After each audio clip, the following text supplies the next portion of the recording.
Daawwattoota keenya nageenyi keenya bakka jirtanitti sinaa dhaqqabu jenna. Kun oduu ijoo torbaniiti. Egaa torbaniin oduu ijoo cuunfannee kan isin biraan geenyudha. Keessumaa immoo Oromiyaa keessatti taateewwan torban kana keessa ta'e guutuu biyya kanaattis akkasumas addunyaa irratti wantoota tatta'an cuunfannee kan isin biraan geenyudha. Oduu ijoo torbanii keenya har'a kan isin biraan gahuuf jirru immoo Anbaayiluu Naccoo fi Waayilli Kiyya Dassuu Duulaati. Gama ogummaa kaameeraan ammoo Geetuu Alamaayyoo waliin tura. Isinis aga xumura oduu ijoo torbanii keenyaatti waliin turaa jenna. Dassuu baga nagaan dhufte. Galatoomii baala. Kam jirtu daawwattoota keenya fayyaa inni irra. Ayyee mee oduu ijoo jennee kan torban kana keessa qabanne keessaati kan jalqaba irratti biraa qabdu daawwattoota keenyaan biraan gahe. Tole galatoomii dhuguma waan hedduutu ta'e akka addunyaattis akka impaayera kanaattis akka Oromiyaattis achi keessa jalqaba aniyaaf guddaa kan jedhame tokko waa'ee lammiilee biyya kanaa Jibuutii keessa jiraataniiti. Mootummaan Jibuutii lammiilee biyya kanaa biyya isaa keessa jiran warra seeraan ala jiran kan Itoophiyaa qofa miti warra biyya kaanilleeti. Kan biyya kanatti garuu oduu guddaa ta'e waan biyya kana ilaallatudha. Lammiileen biyya kanaa kan Itoophiyaa Jibuutii keessa jiranii seeraan ala warri jirtan warri waraqaa hayyama jireenyaa hin qabne hanga caamsaa lamaatti akka waraqaa baafattan hankanaachi caamsaa lamaa booda hariin sin baasa akka jedhee oduu guddaa ta'ee ture. Ji'a tokkoof hayyamni kennameera. Torbee kana keessa dhumeera dhimmichi. Kanaafi imbaasiin Itoophiyaas kan Jibuutii jiru ministeera haajaa biyya keessaa Jibuutii faana mari'ataa akka ture beeksisee gaafa 28 eebila 28 darbe torbee kana keessa kaasee innuu biyyattiin sin deebisadhee namoota galmeessuu jalqabuun dhagahameera. Kanaaf namoonni baay'een boohaa waggaa isaan waggaa 28 waggaa 30 isaa olis qabeenya guddaa horanii achitti mana dhaabanii achitti fuusisanii achitti jiraatanii ji'a tokko keessatti bahaa jechuun nuuf rakkoodha jedhanii waggaa imimmaan buusan sabaa himaalee keenyaa kanaatiinis kan addunyaa kan biraatiinis gabaafamaa tureera. Ammagaa ari'uun jalqabuu isaati jechuudha. Torbee kana keessa waan guddaa nama gaddisiisu namoonni baay'een kan isaan boo'an Jibuutii keessatti kan reefu dhaqanis kan achitti waggaa dheeraa wal horanii ijoollee guddifatanii qabeenya guddaa horan hoteela horan biizinesii adda addaa kan qabanillee akka buqqaanii biyyatti deebifamu jedhameera. Kun maaliif ta'e waggaa jedhamu ergaa siyaasaa akka ta'etu odeeffamaa ture. Kun immoo hojii dippiloomaasii mootummaan kun hojjetu faana warri hidhatanii walitti hidhanii odeessan illee jiru. Sumaalilaandiin Itoophiyaa ari'aa jirti. Sumaaliinis ariiteetti. Sudaan keessa hariiroo gaariin hin jiru Itoophiyaa faana. Jibuutiin illee biyya taatee uummata amma kana waggaa ariitu Eertiraa faanas hariiroo gaariin hin jiru. Sudaan kibbaasii daangaa qabatteetti jedhamee torbee kana keessa odeeffamaa ture Gaambeellaa keessaa aanaa tokko kun waggaa walitti qabanii xiinxalanii hojiin dippiloomaasii mootummaa amma biyya kana bulchaa jiru warri gaaffii keessa galchanii ilaalan torbee kana keessa bal'inaan dhagahamaa ture. Keeniyaa irraa kan hafe biyya ollaa jedhaman hundinuu nagaa kan qabnedha Itoophiyaa irratti. Kanaaf sababa godhatanii hojiin dippiloomaasii dadhabaadha jedhamee torbee kana keessa bal'inaan odeeffamaa ture. Akka fakkeenyaatti kan Jibuutii kanaatti waayilu. Akkuma xiqqaaste lammiileen biyya kanaa sababoota adda addaatiin biyya kanaa ba'uudhaan keessumaa siyaasaan rakkoo dinagdee jireenya fooyyeffachuudhaan kaan gammoojjii keessatti kaan galaana keessatti kan hafan kaan jiruuf baqaaf saaxilamanii jireenyuma isaanii fooyyeffachuuf immoo bakkatti qubatan sanarraati yeroo mirga jiraachuu dhabu yookaan haalli jireenya isaanii nama gaddisiisu yerootti numa argama. Inni torban kana akkuma xiqqaaste Jibuutiinis garaatti jabaachuudhaan akka narraa baha jechuudhaan kaan odeeffannoon adda addaa kan mul'ataa jiru immoo Dassuu mana hidhaatti illee akka guuraa jira mootummaan Jibuutii jechuudha. Warra yeroon jalaa dhume amma caamsaa lamaatti bobba'uu baatan hidhaa jira jechuudha. Warri Ijiptii waliin qabsanii dhiyeessanis jiru. Pirezidaantii Ijiptii dhufanii deebi'anii hariiroo cimaa tolfatanii galanii jedhanii warri isatti ol qabsiisanis jiru. Akkasii Ijiptiin immoo diina inni biyya kanaatti jedhamte hubatamti nama baay'ee. Akkasigaa amma oduu ijoo kan biraanii kan nuti jiru torban kana keessa guyyaan dafqaan bultootaa akka addunyaattis biyya kanattis kabajameeti jira dassu. Egaa guyyaan dafqaan bultootaa kun caamsaa gaafa tokkooti kan inni kabajame. Caamsaa tokko 2025 jechuudha.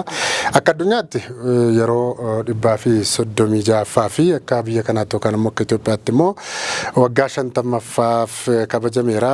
Kanaaf immoo waajjiraalee mootummaas kan dhuunfaa tokko tokkos dhaabbileen miti mootummaa jechuudha. Yerootti mana hojii isaanii cufanii argamu torban kana keessa jechuudha. Hojjettoonni mootummaas guyyaa boqonnaatti ture jechuudha. Waajjira isaanii hin deemne jechuudha. Keessumaa konfedereeshiniin waldaa dafqaan bultootaa kan Itoophiyaa jechuudha ibsa baaseera. Guyyaa kabaja dafqaan bultoota addunyaa ilaalchisuudhaan dassu.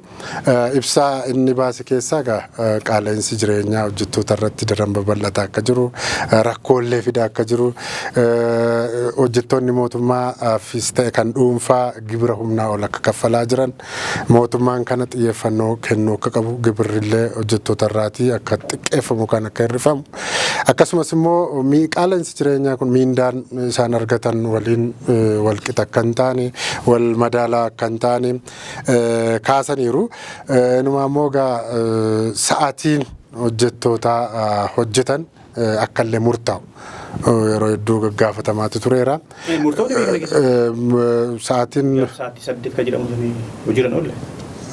Kan namoota kan waajjiraalee dhuunfaa inni murtoofne namni tokko sa'aatii 12 hojjechuu danda'a. Boqonnaa malee. Egaa akka walii galtee isaaniitiin tokko tokko manni kaani overtime yookaan immoo mindaarraan hafaa yeroo irraa hafaa itti dabaluu fi kaan garuu kan akkasitti hojjechiisan jiru. Fakkeenyaaf koomishiniin warri eejensii warri jedhaman kuni dafqa hojjettoota akkasumatti fayyadamu jechuu dandeessa. Maaliif dhaabbiitiin utoo qaxaranii miindaa isaan argatan irraa parsantii 40 ol ofii fudhatu. Kanaaf immoo parsantii 40 isuma ofii fudhatan illee guyyaa guutuu hojjechiisu. Kuni mirga hojjettootaa kan cabse yookaan kan dhiibedha kan jedhudha. Egaa sa'aatiin hojii akka murtaa'u akka addunyaatti illee gaafatamaa tureera kuni. Keessumaa Ameerikaa keessatti bakkoota akka Filaadelfiyaa, Kanaadaatti hojjettoonni hacuuccaa isaan irra ga'uu gad bahanii ifatti mormaa turaniiru. Yeroo baay'ee kun egaa jaarraawwan darban 19ffaa keessadha kan inni ta'e.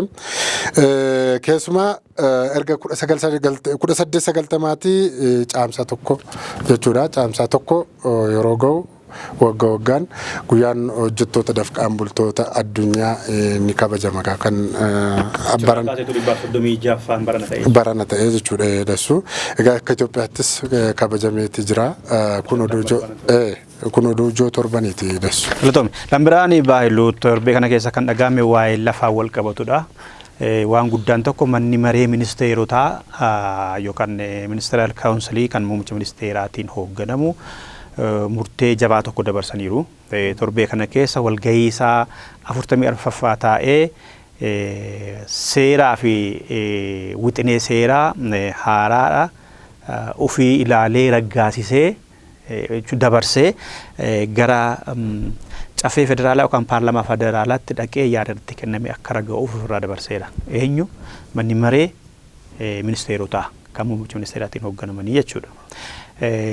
Seerota wixinee seeraa ofii raggaasisee immoo akka raga'uuf gara caffeetti dabarse keessaa tokko wanta guddaadha jedhamee warri mormanis warri deegganis kan ta'e tokko dhimma lammiilee biyya alaa lafa biyya kana keessatti qabachuu danda'uuti.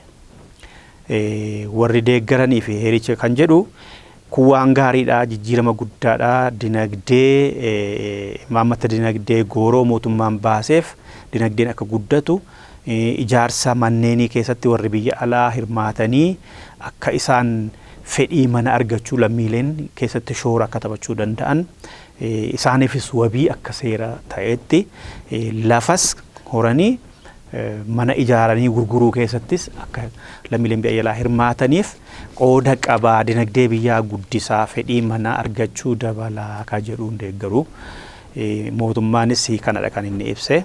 Warri qeeqan immoo tokko heeraa mootummaa isa guddicha kan faallessudha. Lafti kan sabaaf sablammootaa fi kan uummataati jedha lafti biyya kanaa. Egaa bara 1973 lafti labsiin lafaa baheeti, lafni abbaa lafarraa fuudhamee qonnaan bultootaaf kennameeti. Seerri haaraan bahee hin jiru. Kan ergasii inni fooyya'ee bahee yoo jiraate lafti kan uummataaf kan mootummaati jedha malee namni dhuunfaan lafa akka dhuunfaatti qabatu fedhee gurguruu barbaade bitu kan taasisu seerri hin turre. Kanaaf labsiin wixinee amma bahe kuni kan heera mootummaa cabsudha. Silaa dura heera mootummaatu jijjiiramuu qaba ture. Otoo heera mootummaa hin jijjiirin labsiin kun bahuunuu yakkadhaa warra jedhan ibsan jiru. Akkuma warra deeggara akka jira jechuudha. Labsichi kan jedhu namoonni biyya alaa lammii biyya alaa ta'an biyya kana keessa dhufanii lafa qabachuu danda'u seeraan. Lafa hankooti jedhanii kennamuufi danda'a. Warri Arabaas haa ta'u, Faranjiinis haa ta'u, lammiilee biyya kanaa ta'anii warri lammummaa biyya alaa qaban asitti dhalatanii maatiin isaanii yookaan isaan garuu lammummaa Itoophiyaa kan hin qabne dhiigaan achi dhufteen isaanii Itoophiyaa kan ta'e lammii biyya alaa akka ta'an hunduu gurraachas haa ta'u, Chaayinaas haa ta'u, adiin lafa qabachuu danda'a biyya kana keessatti. Lammummaatiin kan dhiiga kan Itoophiyaa qabu moo nama? Lammummaa lammii biyya alaa nama ta'edha. Lammii biyya alaa ta'ee dhalataa biyya kanaa ta'uu qaba. Lakkin jenne kan addan baasan lammii biyya alaadha. Lammii biyya alaa jechuun immoo nama biyya kanatti dhalates haa ta'u garuu lammummaansaa kan Itoophiyaa hin taane. Kun Arabas ta'uu danda'a, Afrikaas ta'uu danda'a, Chaayinaas ta'uu danda'a, warra kaanis ta'uu danda'a. Isaaniif mirga lafa horuu, lafa qabachanii hankootidhanii. Lafni sun barbaadan gurguruus danda'u booda, barbaadan dhalattis dabarsuu danda'u, namaaf kennuu danda'u. Kan isaaniiti, mootummaas miti, kan uummataas miti jechuudha. Akkasumas immoo hojii konistirakshinii irratti, moorgeejii irratti, mana ijaaruu irratti ijaaruu maachuu danda'u. Lafa mana ijaaranii gurgurachuu danda'u. Hanga ammaatti biyya kana keessa kan ture warri moorgeejii yookaan mana ijaaran namatti gurguruu mana sana warri bitan immoo faranjiin kireeffachuu danda'a malee bituu hin danda'u ture. Faranjiin yookaan lammiin biyya alaa warra moorgeejiin irraa bituu danda'a yookaan nama dhuunfaarraa bitatee keessa jiraachuu danda'a doolaaraan kireeffatee. Kanaa booda garuu faranjiin dhufee bitachuu danda'a, arabnis dhufanii bitachuu danda'u, warri Itoophiyaa lammii alaa ta'anis bitachuu danda'u. Kuni warri heera mootummaan qabsiisanii warri morman jiru. Lammiin biyya keessaa lafa hin horu otoo jedhamuuti, lafti kan uummataa fi kan mootummaati otoo jedhamu otoo isan fooyyessiin lammiilee biyya keessaaf mirga lafa horuu otoo hin eeyyamiin warra alaaf kennuun immoo dhiibbaa jaarmiyaan maallaqa addunyaa fi baankiin addunyaa godheedha. Privatization gochuudha, liberaalii gochuudha, neoliberalizimiitu dhufee sirna gabaa bilisaatti deemuu waan hundumaa maallaqa argachuuf jedhanii imaammata warra dhiyaatiif harka kennachuudha warri jedhanii mormanis jiru. Hojiin keenya gabaasudha. Baay'ee. Haa ta'u torban kana keessa kan na bira jiru immoo kan ta'e jechuudha dassuu Oromiyaa keessatti fi akkasumas sabaa himaalee adda addaa irratti kan haasa'amaa ture dhukkubsachuu artistii Oromoo Kadir Martuudha. Kadir Martuun dhukkubsatee hospitaala jiraachuusaa biyya Ingiliz magaalaa Manchester keessatti yaalamaa akka jiru innuu karaa afgaaffii miidiyaa BBC Afaan Oromoo jedhamu waliin taasisee mirkanaa'eera. Keessumaa fuula miidiyaa hawaasaa adda addaa irratti dhukkubsatee bakka mana yaalaa keessatti taa'ee suuraan isaa sooshaal miidiyaa yookaan immoo miidiyaalee hawaasaa kan akka feesbuukii fa'aa kanarra naanna'aa tureera. Qaamaan illee hir'atee hir'inni qaama isaa lafeensaa hin mul'ata. Egaa artisti Kadir Martuun qabsoo Oromoo keessatti bakka qaba. Bara 2005 keessa yaadatte yoo ta'e mormiiwwan adda addaa wallee warraaqsaa sirbuudhaan beekama. Artistiin kun yeroo baay'ee egaa bara sirna wayyaanee jechuudha. Yeroo wayyaaneen biyya kana olaantummaan aangoo qabatetti jechuudha dassu. Yeroo sana hidhamaas rukutamaas akka reebamaa ture ibsateera. Yeroo hedduu ni ibsata. Inumaayyuu qaama isaa keessa lafeen laphee isaarra tokko akka cabee jiru kanaan dura simeera. Lafeen sun fayyuu dadhabuudhaan amma eelaa guddaanatti ta'ee amma akkan ciisuuf sababa ta'eera jechuudhaan sana immoo yaalii baqaqsuutiin akkan baafadhuuf hospitaala seenee sun garmalee manatti hammaateera jechuudhaan innuu torban kana keessa dubbateera dassu. Egaa artistiin beekamaa kun egaa Kadir Martuun qabsoo Oromoo keessatti akkuma artistoota kaanii jechuudha wallee warraaqsaa sirbuudhaan uummata dammaqsaa sochii qabsoon Oromoo taasisaa ture keessatti yeroo hedduu nama shoora taphatedha dhugaa dubbachuu fi keessumaa immoo waan inni ittiin beekamu waa'ee alaabaa kana waa'ee abaa'oo kana faarsuudhaan uummata biratti daran jaallatamaadha. Egaa nutis fayyii ka'ii jenna. Waan inni siyaa fayyisuudha jenneerra achumaan qabate kana haasa'amaa ture sabaa himaalee hawaasaa irratti abbaan qabeenyaa Oromoo tokko akka baasisaa gargaaruuf tole jedhanidha. Isaanirraa garuu waan dhagaameeru hin dubbisne. Inni garuu dubbateera. Na gargaaranii godhe. Kadir Martuuni waa sadarkaa yaadaatti waadaa naa galaniiru. Baasii waan jiru hundumaallee. Isaaniif isaan laatu muuxannoo bareedina gaariidha warra kaan biyya keessaa rakkatillee abbootiin qabeenyaa Oromoo dhufaa jirtan. Lubbuunis hin darbaa qabeenyi isin hafaa waan ta'eef warra kaanis gargaaraa warri gargaartan immoo Kadiriin fayyaa ta'a Kadir immoo rabbisii fayyisuun dhaamsa keenya. Kabira baay'ee torbee kana keessa kan dhagahame waa'ee magaalaa Finfinneeti. Bulchiinsi magaalaa Finfinnee walga'iisaa kabaranaa taa'eera. Taa'ee keessattis wixinee seeraa adda addaa irratti mari'atee raggaasiseera. Baajeta dabalataas raggaasifateera. Isa cinaatti immoo namoota afuriif immoo muudama kennee ka'e. Muudama kaabineen bulchiinsa magaalaa kenne keessaa tokko aadde Qoonjita Dabalaa Oolaati, lammaffaan obbo Awwal Muhammad Umarii, sadaffaan aadde Aisha Muhammad Adamii, arfaffaan injiinar Saamu'eel Tsaggaayee kan jedhamaniif waajjiroota adda addaatti hoogganaa godhee isaan muudeetu ka'e. Kana dhagaa'e. Inni biraan kan bira jiru torban kana keessa Oromiyaatti qormaanni kutaa 8ffaa akka lakkoofsa Gi'iziitti gaafa waxabajjii 3-5 bara 2017 akka kennamu biiroon barnoota Oromiyaa beekseera. Egaa akka Oromiyaatti egaa qormaanni kutaa 6ffaa caamsaa keessadha kan inni kennamu, kan kutaa 8ffaa immoo waxabajjii keessadha kan kennamu jedhe biiroon barnoota Oromiyaa. Qormaanni kutaa 6ffaa kun immoo gaafa caamsaa 26 haga 27 bara 2017 akka lakkoofsa Gi'iziittidha kan inni kennamu. Egaa milkaa'ina kanaatiif barattoonni cimanii akka hojjetan keessumaa immoo akka qo'annaa yeroo isaanii qo'annaa irratti akka dabarsan maatiinis deeggarsa barbaachisu akka barattootaaf taasisu waamicha dhiyeesseera biiroon barnoota Oromiyaadhas. Bareedaadha. Kan biraan baay'ee bira jiru tokko waa'ee naannoo Amaaraati. Naannoo Amaaraa nu geessaa. Naannoo Amaaraa keessatti waraanni raayyaan ittisa biyyaa injifannoo akka argataa jiru akka caccabsaa jiru faannoodhaani. Gama biraatiinis warrumti faannoo deeggaranii fi tumsitoota isaanii kan ta'an miidiyaaleen ala jiranis immoo akka isaan tokkummaan isaanii diigamee wal nyaataa jiran wal ajjeesaa jiran akka isaan dhaqanii Shaabiyaa fi Wayyaaneettis akka hidhataa jiran torbee kana keessa bal'inaan dhagahamaa ture.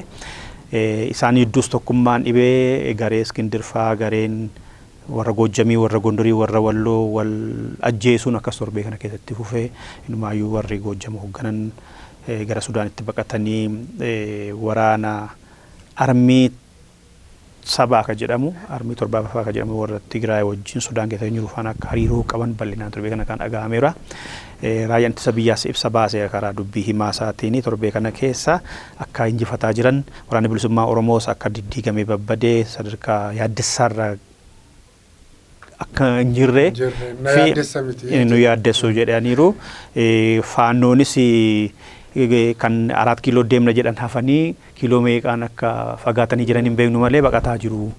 Kanaaf hin jiranii afaan qofaadhaa malee lafarra hin jiranii waraana guddaa qaba mootummaan biyyi kun keessaas alaas kan isa gitee miidhaa qaqqabsiisuu danda'u hin jiru kan jedhu dhagahameera. Kan biraan torbee kana keessa kan dhagahame naannoo Eertiraati. Mootummaan Eertiraa qarqara daangaa Itoophiyaa Asab dabalatee lola kanaan dura Itoophiyaa wajjin godhan 1998 hanga 2002tti godhame sanas irraachisees deebi'anii jeneraalonni isaanii hoggaa ibsa kennan akkamitti akka lolaa turan ibsa kennaa turan daangaa Itoophiyaa irratti mootummoonni qondaalaan mootummaa Eertiraa Asab dhufanii karaa daangaa irratti loloota gugudhamee kan kanaan dura lola baadimmee sanaan wal qabatee hedduu ibsaa kan godhan torbee kana keessa. Kan biraan naannoo Amaaraa keessatti biiroon fayyaa naannichaa ibsa baase dubartoonni 200 tajaajila fayyaa dhabanii du'aniiru kan jedhee torbee kana keessadha. Kan inni du'an sunis erga lolli naannoo Amaaraa keessatti ka'ee jechuunsaa adoolessa kun waggaa tokko duraa jechuudha. Amma waggaa lamaaf deema. Erga lolli naannoo sanatti ka'eetii buufataalee fayyaa sadarkaan jiran hanga dakaatti bu'uuraalee misoomaa warra kaanis dabalatee wanta caccabaniif babbadaniif barbadaa'aniif qaama wal lolu jidduutti fi warra wal lolan keessattuu sana diddiiguun kan komatamaa ture faannoodha. Kanaan wal qabatee biiroon fayyaa Oromiyaa fi waajjiraaleen fayyaa sadarkaadhaan jiranii gadi bu'anii uummata tajaajila kennuu hin dandeenye. Sababa kanaaf dubartoonni du'uu hin qabne, dubartoonni ulfaa tajaajila fayyaa argatanii qoricha argatanii kan fayyuu danda'an du'aniiru jedhan. Dubartoonni 200 kan du'an kun warra ulfaati. Dubartoonni ulfaa tajaajila fayyaaf qoricha waan argachuu dadhabaniif du'aniiru kan jedhee biiroo fayyaa naannichaatti itti gaafatamaan dhimmoota haadholii daa'immanii fi dargaggoota akka ta'an obbo Mallisaw Chaannaalooti. Nama gaddisiisa jechuun sababa waraana yookaan sababa rakkoo siyaasa biyyattii kanatti dhalateen haadholiin otoo fayyuu danda'anii otoo daawwaa argachuu danda'anii du'uun isaanii hedduu nama dhukkubsa. Naannoo Amaaraa qofaa miti dassu sababa waraanaan balaa waraanaa Oromiyaa keessatti mudataa jiruunis baay'ee nama rakkisaa. Haadholiin akka barbaadanitti yaalamaa jiranii daa'imman dubartoonni manguddoonni deemanii jiruuf jireenya miti yaalamuufu gaaffii keessa bakka jirutti jira. Jireenyis qaalee buusaanis babal'ate. Nulfaata baay'ee namatti dhaga'ama. Kan biraan dassu oduu nani na biraa jiru oduu ijoo jedhee qabadhe keessaa gama Afrikaa Kibbaatti nageessaa. Afrikaa Kibbaatti gaafa caamsaan 2025 kana torban kana keessa jechuudha. Lammiileen Itoophiyaa 44 ta'anii dhoksaan ukkaanfamanii mana tokko keessatti qaamolee seeraan ala nama godaansisaniin ukkaanfamanii argamuu poolisiin ibseera. Poolisiin biyyattii jechuudha. Namoonni kun godaansa seeraan alaan kan isaan Johannesburg magaalaa biyya South Afrikaa jechuudha. Afrikaa Kibbaa jechuudha. Achitti dhokate namoonni godaansistoonni seeraan alaa kun fuudhanii namoota kana bakka tokkotti bakka ifaa fi qilleensi gahaan hin jirretti ukkaamsanii torbee lamaa oliif kaa'aniitu turanii. Yeroo sana keessatti dhiittaan mirga namoomaa irratti raawwatamuusaa poolisiin ibseeti jira. Egaa lammiileen biyya kanaa irra deddeebiin Yemen keessattis akkasuma Afrikaa Kibbaa kana keessatti yeroo baay'ee namoota ukkaanfamanii haala yaaddessaa keessatti argaman ni qaqqabamu. Namoonni kun akkuma sila kaafne dassu tokko jiruuf jireenya isaanii fooyyeffachuuf kan imalanii inni lammeessoo haalli nageenya biyyattii kana gaaffitti ta'uudhaan yookaan jiraachuu dadhabanillee baqaaf saaxilamanii yeroo baay'ee rakkoo akka mudate yookaan rakkoof akka saaxilaman irra deddeebiitiin ni dhaga'ama. Amma namoonni kun yoo danda'amaa ta'e gara biyyaatti deebisuuf poolisiin hojjechaa akka jiru gara biyya kanaatti jechuudha. Namoonni poolisiitu irratti hojjechaa jira. Poolisiin Afrikaa Kibbaa imbaasii Itoophiyaa biyya sanaa jiru waliin jechuudha. Inni biraani namoota amma seeraan ala ukkaamsisiisanii yookaan mana tokko keessatti akka ta'an godhan sana namni 2 qabamuudha. Qabanii seeratti dhiyeessaa akka jirudha poolisiin kan inni ibsides. Baaluu kabiraa naannoo biyya keessaa kan akka jiru tokko waa'ee naannoo Tigraay geessee waan jedhu qaba. Oduun torbee kana keessa dhagahame bulchiinsi naannoo Tigraay kan yeroo Leetinaal Jeneraal Taaddasaa Wardaatiin kan hoogganamu ibsa tokko baaseera kaabineensaa. Kaabinichi kan jedhu Walqaayitti Agadee Humaraan akka waliigalaatti dhiya Tigraay sabaa himaan naannoo Amaaraa kan mootummaa naannoo Amaaraan to'atamuu fi kan federaala Itoophiyaa torbee darbe keessaa akka naannoon sun kan Amaaraa jala jiruutti ibsaniiru. Kun immoo waliigaltee Piriitooriyaa kan cabsee dubbii hamtuu kaasuu danda'udha tarkaanfii sirreessaa dafaa fudhaa kan jedhu tokko ibsa baasee torbee kana keessa miidiyaan naannoo Amaaraa Miidiyaa Korporeeshin kan jedhamu karaan Gondor Walqaayitii Sateet Humaraa hojjetamaa jira jedhee kana jechuun Walqaayitii Sateet Humaraan qaama Gondorii. Gondorii immoo kan naannoo Amaaraa jechuudha. Akkasitti nu badhaadhe naannichi. Gaafa Hilton Sharaatan Addis keessattis madda galii misooma Gondor jedhamee walitti qabametti kallattiidhaan televezyiiniidhaan tamsaa'aa wayita ture sirni maallaqa walitti qabachuu Walqaayee Sateet Humaraa jedhamee horiin walitti qabamaa ture. Misooma Gondor jedhamee Walqaayee Sateet Humaraa jedhamee horiin walitti qabameera. Gondor qofa jedhamuu qaba ture. Walqaayee Sateet Humaraa fan kenna jedhee maqaa Gondoriitiin kennuuni Walqaayee Sateet Humaraan kuni akkan Amaaraa ta'etti ibsee televezyiiniin iyyuu kan fidaa jedhee qubasaa gara federaalaa fi gara naannoo Amaaraatti qabeera naannichi. Kanaaf tarkaanfii sirreessaa fudhaa hanganaachi jedheera. Hanganaachi jedhee malee waan jedhee hin qabu waan biraa kana goonaan. Tarii kun quba walitti qaqqabuun kun kaanaani dhimmi Walqaayiit durasuma beekama dhimma ijoodha. Sanarratti waa wal dhiisan natti hin fakkaatu. Naannee gaariitti hin deemu naannoo oduun torbee kana keessa dhaga'amus tokkosuma kanadha. Adda bilisummaa uummata Tigraay hoogganni isaa hojii raawwachiistuu fi amma immoo hoogganni isaa gara booda kana olaanoo marii dhoksaa jechuun marii balbala cufatanii taa'aa akka turantu dhaga'amee marii sanarratti yoo dhimmi Humaraa kun fala argatuu baate dhiyaa Tigraay fala argatuu baate jedhanii sadarkaa tokkoffaa sadarkaa lammaffaa irratti halduree kaawwataniiru sadarkaa tokkoffaa irratti karoora galatoomii sadarkaa tokkoffaa irratti federaala irratti dhiibbaa godhu akka waliigaltee Piriitooriyaatti humnoota Amaaraa naannoo sana jiran haranii bulchiinsa diiganii buqqaatota deebisanii bulchiinsa isaa naannoo Tigraayitti kennu yoo inni dide immoo humna kamiin kan jedhu. Inni ida jechuun egaa waraana Sudaan keessa jira jedhamu abdii Alburaan irraa qabanii wal qabatee Alburaan gara isaaniitti miti Alburaan mootummaa federaalaa faana gammachuu qaban itti fakkaatu. Maaliif sabaa himaalee adda akka gabaasanitti Alburaaniin gara Eertiraa fi gara Saawudii fi gara Ijiptiiti isaantu gargaare Raashiyaa fa'aa gargaare malee Emireetii fi Itoophiyaan gara jeneraalicha sanaati waan jedhamanii fi Tigraayis ni jaalataa lola Tigraay keessattis gara Tigraay ture waraanni Tigraay fi lammiileen buqqaan illee achi keessatti leenjii waraanaa irra akka jiran isa qabatanii Walqaayiit humnaan qabachuu mallaa waraana diiguu fi leenjisanii deebisuu kanas gama bulchiinsa naannoo Tigraay fi waraana Tigraayitiin laaffisuun akka mul'atu. Hanga naannoon sun isaanii deebi'utti kan jedhu torbee kana keessa bal'inaan keessaa falaana waan dhagahamaa turedha. Kabiraan kan dhagahame naannoo Tigraay galchisee obbo Geetaachoo Raddaan pirezidantiin bulchiinsa yeroo duraanii fi ittaanaan paartii adda bilisummaa uummata Tigraay duraanii dhaaba adda bilisummaa uummata Tigraay kan jedhu garee isaanii dhiisanii dhaaba haaraa tokko hundeessuuf akka deeman illee dubbataniiru.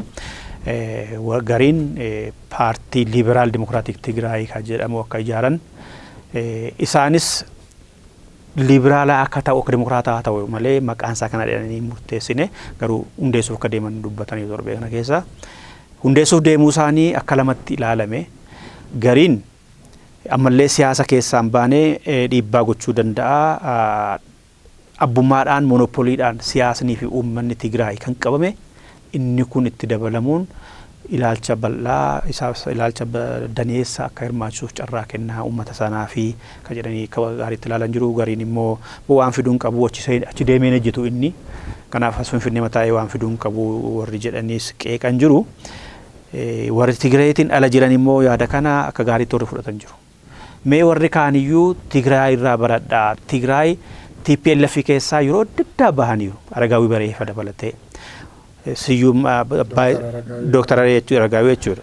Siyyee Abrahaa fa'aa dabalatee Abbaay Walduu fa'aa dabalatee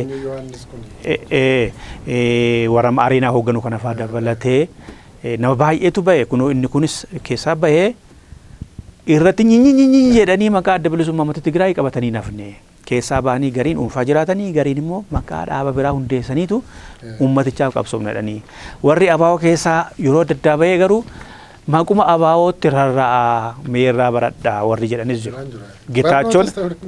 Geetaachoon itti aanaa iyyuu duree isaanii ture.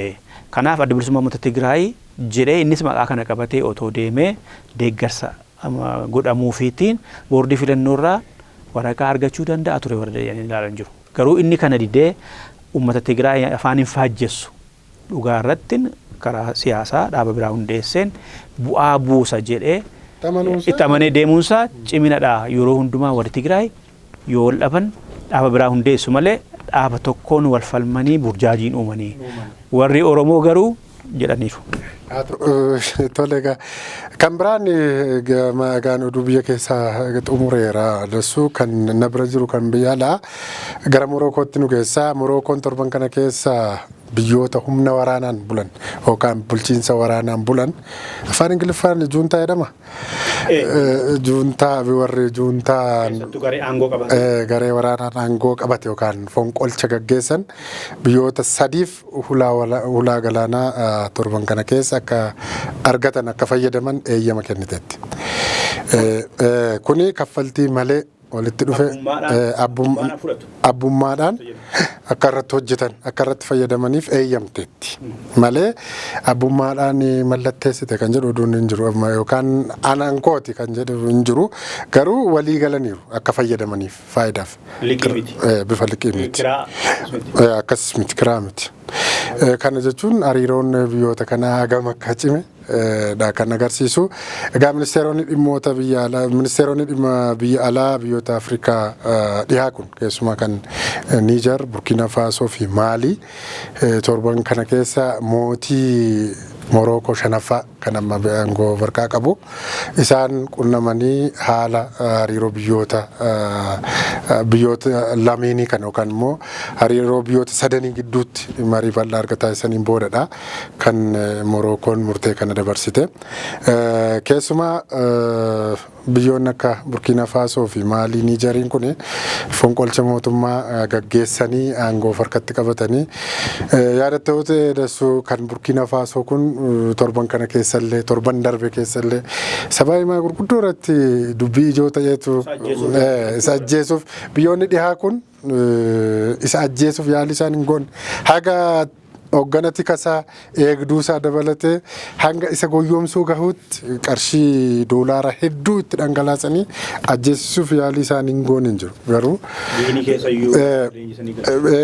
waan kun duubni isaa magaa xiinxaltoonni siyaasa tokko maayedhu adiin warri dhihaa kun dhuguma jaallatanii miti gargaarsa yookaan immoo qabeenya biyyattiin qabdu saamuuf jecha nama biyya isaaf yaadu nama biyya isaaf uummata isaa fuulduratti jaallatamaa ta'e ajjeesuuf yeroo iddootti duulli jabaa irratti ka'eera ka jedhuun egaa inni komatamu warri adii kun keessumaa immoo Faransaay kana fudhachuu dandeessa. Ameerikaa Ingiliizis yeroo baay'ee biyyoonni kun yaalii ajjechaa irratti raawwachiisaniiru kan jedhu odeeffannoon baate ture. Egaa amma maalsin jechuu barbaadani biyyoonni lixaa kun walitti dhufanii haala Afrikaa fi haala biyyoota biyya isaanii hariiroo waliin hojjechuu waliin misoomuu waliin badhaadhuu irratti walii galuun isaanii jijjiirama guddaadha. Amma namichi kun Afrikaa dhiyaa kun waliin ta'uun isaanii jechuudha. Keessumaa amma namichi kun jijjiiramoota erga aangootti ol dhufe jijjiiramoota hedduu argamsiiseera. Keessumaa kan akka elektiriikii namni taarifa muraasaan akka argatu. Biyya kana keessatti beekta waa'ee kaffaltii elektiriikii amma kaffallu amma namni baasu baasiin yaala fayyaa haati ilma namaa deesse tokko akkamitti kaffaltii humnaa ol kaffalu akkamitti kaffalchiisu kun kaffaltiin hafuu qaba jechuudhaan haati mana yaalaa yoo deemte haati ilma namaa yoo deemte bilisaan akka yaalamtullee taasiseeti jira. Miindaan hojjettoota akka dabalu qabeenyi gurguddoon biyyattiin qabdu keessumaa albuudaa wal qabate saamichi garaagaraa adeemsifamaa ture akka hafu taasiseera. Amma namichi kun uummata biyya sanaa fuuldurattis baay'ee jajjabeera. Liqaa irra jiru yoo deebiseera liqaas fudhannu jedhee akkasiin wal qabatee dhugumaa Afrikaan akka isheen guddattu fedhanii jedhama. Dhugaadha kun mala addunyaan akkasi addunyaa siyaasadha kan ofirratti feesise immoo Afrikaanota. Otoo akka Toomaas Ankaaraa yaalan akka bakka isaa bu'ee achumaan ilmi dhalate qaxaleen Ibraahim Traoree bu'ee ajjeechaan irratti yaalamaa jiru kana warri kaanis wal faana dhaabbatanii Afrikaanonni qabeenya guddaa qabu akka Afrikaa qabeenya qabu jiru humna namaa qabu akka Afrikaan nama humna hojjetuu danda'u qabu jiru addunyaa irratti garuu mootummootaaf siyaasa gaarii waan dhabeef biyyittiin wal nyaatti Koongoo fudhu addunyaa kanarraa qabeenya qabaachuun akka albuudaan gongoon tokkoffaadha garuu waraanaanis umurii guutuu waraanamti achi keessa harkatu jira daldala jira qabeenya saamuutu jira gabaatu jira kanaaf akka Afrikaan tasgabbooftuun barbaadanii sababa barbaadanii gaadaafiin saawii kanaa du'e.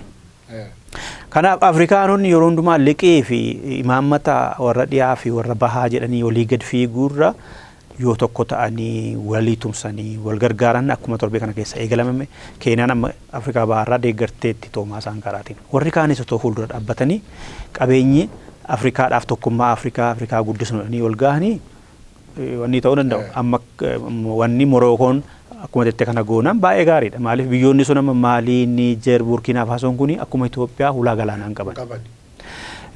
Morookoon akkas kennaafin baay'ee gaariidha garuu Morookoon immoo naannoftee harka Faransaay jirti. Wanni kanas du'aatii jalaa kan baase KGBdha kan Raashiyaati. Malee gargaarsa jechuunis gaaruma torbee kana keessa kan dhagahame tokko kana akka biraan baay'ee torbee kana keessa kan dhagahame sadarkaa pireesii addunyaa biyyoota addunyaa keessa jiran irratti jaarmiyaan gaazexeessitoota daangaa maleeyyii jedhamu kan Faransaayii qorannoo gaggeessee biyyoota 180 tarree kenneera biyyoota 180 keessaa biyyoota bilisummaadhaan gaazexeessitoon socho'anii fi yaada ofii bilisummaadhaan ibsachuun gaariidha kan jedhan tokkoo kaasee hanga 80tti qabxii kenneeraa fi tarree galcheera. Achi keessaa biyyoota 180 keessaa dhumarra kan jirtu walabummaan pireesii tasa hin jiru kan jedhamte Eertiraadha. 180 jirti. Waggaanii 180 jirti. Kan Itoophiyaas fagoo miti jirra. Itoophiyaanis inumaayyuu bara darbe biyyoota 180 keessaa 441ffaa turte.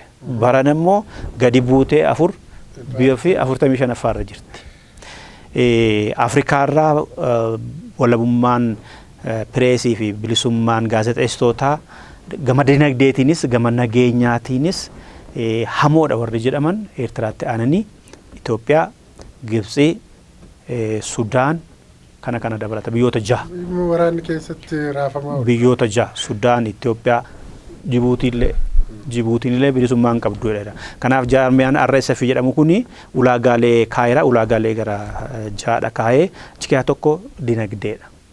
Dinagdeen gaazexeessitoota addunyaa irratti gadi bu'eera. Jireenyi ulfaateera. Galiin argatanii miindaan isaanii fi ittiin socho'an ni miti. Bilisummaan qabanii sodaahidha. Warri cufanis jiru. Suruma warri cufaniyyuu jiru jedha. Achi keessaa warri jijjiirama agarsiisan jiru warri garmalee gadi badanis jiru. Awustiraaliyaan faaf Kanaadaan gaariidha warra jedhaman keessa jiru. Noorwee gaariidha warra jedhame keessa jirti. Warri badaniiru jedhamee gadi bu'an kana keessaa immoo Itoophiyaan tokko, Jibuutiin tokko, Sudaan faa, Ijipti faa warra akkasiin keessaati. Afrikaa kibbaas keessa jirti garuu immoo wayyiiti warra jedhamedha. Kanaaf mootummaan Itoophiyaa yeroo hundumaa komee itti ka'a. Bara darbee 141ffaa ture bara 145ffaatti gadi bu'eera walabummaa gaazexeessitootaa, mirga gaazexeessitootaa fi bilisummaadhaan yaada ofii ibsachuu fi dinagdee isaaniillee nageenya isaaniillee ilaalchisee jechuudha. Torbee kana keessa ture RSF'n kan baase. Kanuma baahiluu har'aaf kan qopheeffannee kan Oromiyaa, Itoophiyaa, Ollaa Itoophiyaa kan jiranii kan addunyaa waliin qabnee gaggabaabsinee waanta ijoodha jedhan kana qofa miti kan ta'e. Waanta ijoodha jedhamu kanumaan gurraa fi ija daawwattootaa fi hordoftoota keenyaan geenye irraa qophii keenya yoo xumurre. Nagaaluudhaan. Tole egaa daawwattoota hordoftoota keenyaa jalqaba nagaa isin gaafannee nu waliin turaa jennee isin affeerree kan taateewwan gurguddoo torbee kana keessa darban gurraan isin fi ijaa isin gahaa turre kanuma kanarraa kan xumurreerra raawwanneerra. Amma kan nu hafu nagaatti jechuudha. Kanaaf hanga torbee dhufuutti qofa otoo hin taane bara baraan nagaan nu jiraadhaa jennee nagaan kan isinitti dhaammannu qopheessinee kan dhiyeessinee Andassoo Duulaa fi Waayilakkoo Baahiluu Naccooti. Ogeessi kaameeraa immoo Geetuu Alamaayyoo taaneetudha. Nagaatti.